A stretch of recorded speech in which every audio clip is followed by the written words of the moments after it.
আলাইকুম everyone, welcome back to my channel. তো বন্ধুরা, আপনারা সবাই কেমন আছেন? আলহামদুলিল্লাহ, তো আমরা বেশ ভালো আছি। আজকে হচ্ছে শুক্রবার, তো সকাল সকাল ঘুম থেকে উঠে গেছি। আনান ঘুমিয়েছিল, আনানও ঘুম থেকে উঠে গেছে। তো দিদির বাসায় আছি এখন। আর আর কি, আজকে সারাদিন মা ছেলে মেয়ে একটু ঘোরাঘুরি করব। এই তো আনান শুয়ে শুয়ে মোবাইল দেখছে। আনান লজ্জা এখন মুখ ঢেকে ফেলেছে, এখন শুয়ে শুয়ে মোবাইল দেখছিল। হ্যাঁ আনান, উঠো ঘুম থেকে, যাও দাঁত ব্রাশ করে আসো, যাও যাও দাঁত ব্রাশ করে। এখন আন্টি তোমার জন্য সেমাই রান্না করছে, তুমি সেমাই খাবা, তুমি পছন্দ করো। গতকাল রাত্রেও আনান কিছু খাইনি, আমিও খাইনি। কালকে প্রচুর জার্নি করার পর খাওয়া দাওয়ার পর তেমন একটা ইচ্ছে ছিল না, সেজন্য খাইনি। তো দিদির বাসায় আসলে একটু শান্তিতে থাকতে পারি, কলকাতায় আসলে এখানে একটু শান্তি পাই, আর অন্য কোথাও গেলে তেমন একটা ভালো লাগে না। এই হচ্ছে দিদির কমপ্লেক্সটা, অনেক বড় কমপ্লেক্স, 250 ফ্যামিলি থাকে এখানে।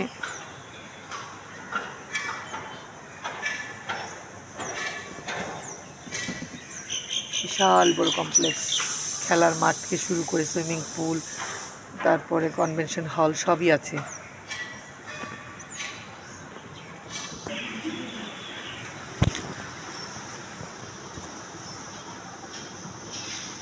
এই হচ্ছে পুরো কমপ্লেক্সের এক সাইড, ওই সাইডটাতে আরও অনেকটা আছে।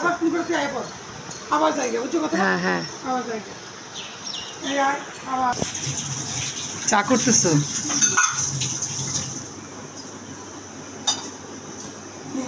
তোমার নেই নেই, এটাতে মিউজিক দিয়ে দিন একটা।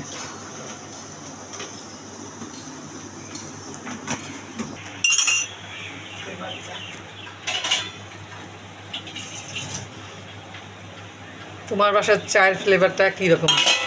সবসময় 800 টাকা কেজি, অনেক সুন্দর ফ্লেভারটা, পরিবর্তন। এই তো সকালের চা পেয়ে গেছি। তো দিদি বাড়ির চাটা আমার সবচেয়ে বেশি ভালো লাগে, ফ্লেভারটা খুবই দারুণ, একই রকম ফ্লেভার। চাটা খেতে খুব ভালো লাগে, আর যেহেতু আমি লিকার চা খাই চিনি ছাড়া, আমার কাছে খুব ভালো লাগে।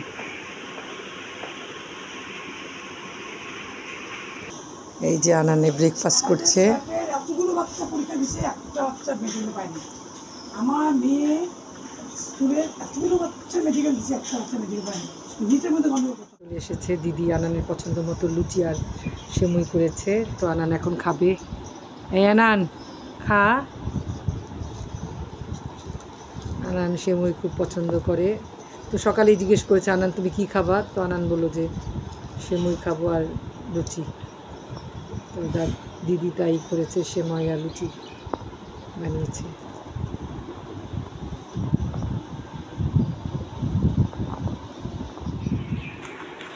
তো আমি এখন ব্রেকফাস্ট করছি।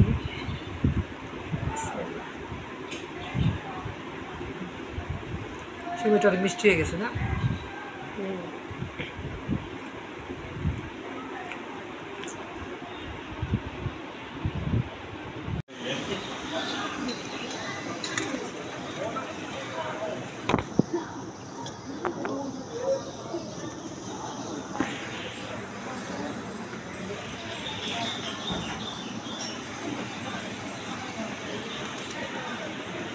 এখন বাজে সকাল 8:30। ব্রেকফাস্ট সেরে উপরে আসলাম দিদি ছাদ বাগানটা দেখতে।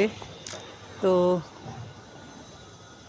এই যে হাঁটাহাঁটি করি, ভাল লাগবে, মনটাও খুব খারাপ লাগছে, ভাল লাগছে না, এই আর কি। তো দিদি ছাদটা অনেক বড়, এখানে ছাদ বাগান করেছে, বিভিন্ন ফুলের গাছ লাগিয়েছে। আপনাদের একটু ব্যাক ক্যামেরায় দেখাচ্ছি। এনে পরিষ্কার করিয়েছে, নতুন গাছ লাগিয়েছে, সব ফুল গাছ। তা জবা ফুল গাছে কি সুন্দর জবা ফুল ফুটেছে, দারুণ। বিভিন্ন রকমের জবা গাছ লাগিয়েছে, কাঠমালতি ফুল গাছ, বিভিন্ন রকমের ফুল গাছ, অ্যালোভেরা গাছ হয়েছে, কত অ্যালোভেরা গাছ হয়েছে।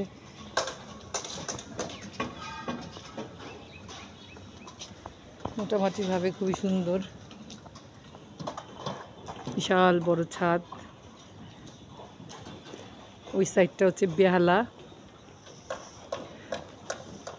নতুন নতুন অ্যাপার্টমেন্ট হচ্ছে। এই জায়গাটা এক সময় ফাঁকা ছিল। এই গত বছর দেখেছি ফাঁকা, কিন্তু এই 6-7 মাসের মধ্যে বিশাল বড় অ্যাপার্টমেন্ট উঠেছে। বেহালার জায়গাটা খুবই সুন্দর, নিরিবিলি, খুবই ভালো লাগে আমার কাছে। কলকাতার মধ্যে আমার বেহালাটাই বেশি ভালো লাগে। আর অন্য জায়গায় থেকেছি, কিন্তু বেহালাটা বেশি ভালো লাগে। তো দিদি আমড়া গাছও লাগিয়েছে, এই যে আমড়া গাছ, শেফালি ফুল গাছ, নানা রকমের গাছ লাগিয়েছে। আর কালকে গাছগুলো লোক আনিয়ে পরিষ্কার করেছে, নতুন করে মাটি সার দেওয়া হয়েছে যাতে গাছগুলো আবার সুন্দর মতো হয়। এই কারণে কালকে সারাদিন কাজ হয়েছে, গাছের যত্ন নেওয়া হয়েছে সারাদিন। আমার হলো অতিথিলে কি খাওয়াবো না তো দিদি তালের বড়া তৈরি করছে, সকাল থেকে সে মই খাওয়া হলো, লুচি, এখন তালের বড়া তৈরি করছে, তালের বড়া। তো এই তালটা নেওয়াটাই হচ্ছে বড় কষ্ট, খেতে খুবই মজা। যেখানে ভাজা হয়ে গেছে, তো আনানের জন্য করছে, সবাই খাবে আর কি। গতকালকে ছিল ফ্রিজের, সেগুলো আমি আনান খেয়েছি, খুবই সুস্বাদু হয়েছে। তারপর বললাম যে দিদি খুব ভালো লাগলো, তো দিদি আজকেও তালের বড়া করছে। এইগুলো প্রিপারেশন করে ফ্রিজে আগেই রেখে দিয়েছিল, তো এখন ভেজে দিচ্ছে। এই হচ্ছে দিদির কিচেন।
বাজে 11:30, বাইরে ঝুম বৃষ্টি হচ্ছে।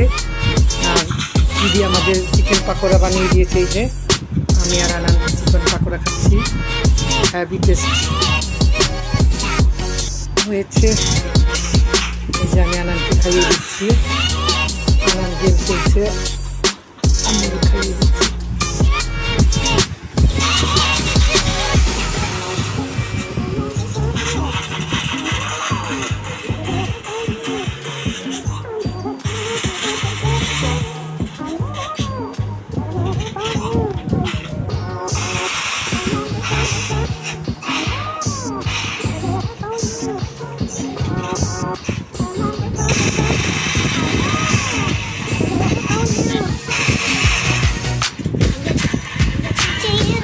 করে সেটা আমাকে শিখিয়ে দিচ্ছে। তো আমি বললাম দিদি আমি একটু রেসিপিটা একটু ভিডিও করি। তো প্রথমে চিংড়িটাকে ভালো করে বেছে ধুয়ে নিয়েছে, লবণ হলুদ মাখিয়ে রেখেছে। আর এখানে পোস্তটাকে ভালো করে ব্লেন্ড করে নিয়েছে। হ্যাঁ, 50 গ্রাম পোস্তকে ভালো করে ব্লেন্ড করে নিয়েছে, সঙ্গে দুটো কাঁচামরিচও দিয়েছে। আর এখানে টমেটো কুচু নিয়েছে, আর এখানে সর্ষে বাটা নিয়েছে, আর একটু পেঁয়াজ কুচি লাগবে। এই হচ্ছে এই চিংড়ি পোস্তর এই কয়েকটা ইনগ্রিডিয়েন্টস অবশ্যই লাগবে। আর সঙ্গে লাগবে রসুন বাটা। কড়াইতে দিয়ে দিলাম, ভালো করে ভেজে নিতে হবে।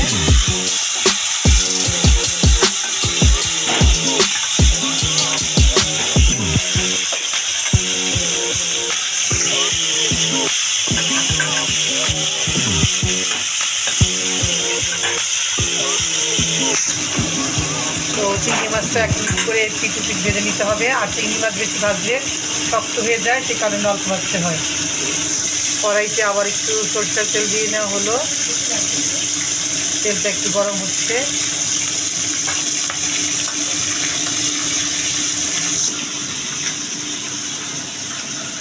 তো বেশি করে কুচানো পেঁয়াজ দিতে হবে প্রথমে। পেঁয়াজটাকে একটু ভালো করে ভেজে নিতে হবে।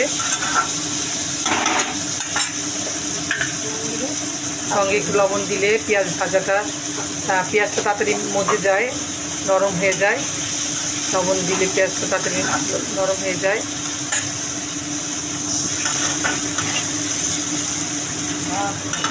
পেঁয়াজটা একটু লাল লাল করে ভেজে নিতে হবে। তার মধ্যে একটা কাঁচা লঙ্কা ভালো করে কেটে দিয়ে দেওয়া হলো। আর যেহেতু পোস্তর মধ্যে কাঁচা লঙ্কা আছে, তারপরে সর্ষার মধ্যে কাঁচা লঙ্কা আছে, সেজন্য একটা কাঁচা লঙ্কাই যথেষ্ট, বেশি দিলে ঝাল হয়ে যাবে, বাচ্চারা খাবে। আমরা এখানে গঙ্গা আছে, গঙ্গা দিয়ে ফেসবুকে মাছ আছে, আনছি তোমার দেখেন কত কোনো মাছ আছে। আচ্ছা, লোটে মাছ, চিংড়ি মাছ, মানে গঙ্গাতে চিংড়ি মাছ পাওয়া যায়? হ্যাঁ, সব একবার ট্রলার এসছে, ট্রলার থেকে কিনে আনলো।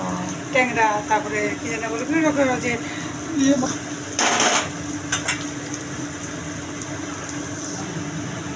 এখানে 3 চামচ রসুন বাটা দিয়ে দিলাম। এখন ভালো করে রসুনটা ভেজে নিতে হবে যাতে কাঁচা রসুনের গন্ধ না হয়। সঙ্গে টমেটো কুচি দেওয়া হলো। রসুন, পেঁয়াজ, টমেটো একসাথে ভাজা ভাজা করতে হবে।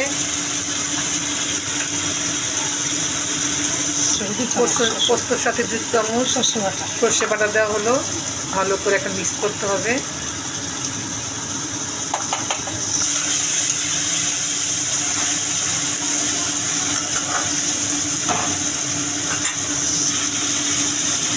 ভালো করে একদম কষাতে হবে যাতে কাঁচা মশলার গন্ধ না আসে।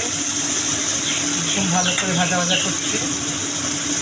এখন সর্ষে আর পোস্ত বাটা যে পেস্টটা ছিল এটার সাথে দিয়ে দেওয়া হলো। এখন ভালো করে নেড়েছে সবগুলো কষিয়ে নিতে হবে। সামান্য পরিমাণ স্বাদ মতো লবণ দেওয়া হলো।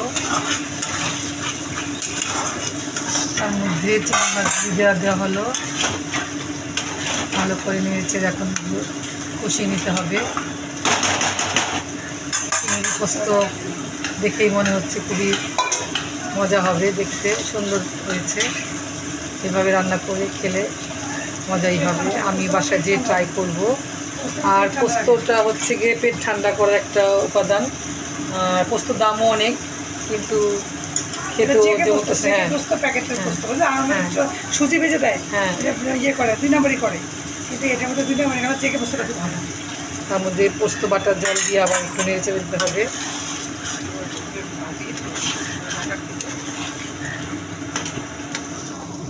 তো এখন ভালো করে নেড়ে চেড়ে দিচ্ছি। এই যে ফাইনাল লুকটা হচ্ছে এরকম চিংড়ি পোস্তের। হ্যাঁ, আর কিছু করলে ভালো লাগবে। আর কাঁচা সরষের তেল নামানোর আগে একটু কাঁচা সরিষার তেল দেওয়া হবে। অনেক সুন্দর হয়েছে মাশাআল্লাহ। তো আমি একটু চেখে দেখলাম, টেস্ট হয়েছে, অনেক সুস্বাদু হয়েছে।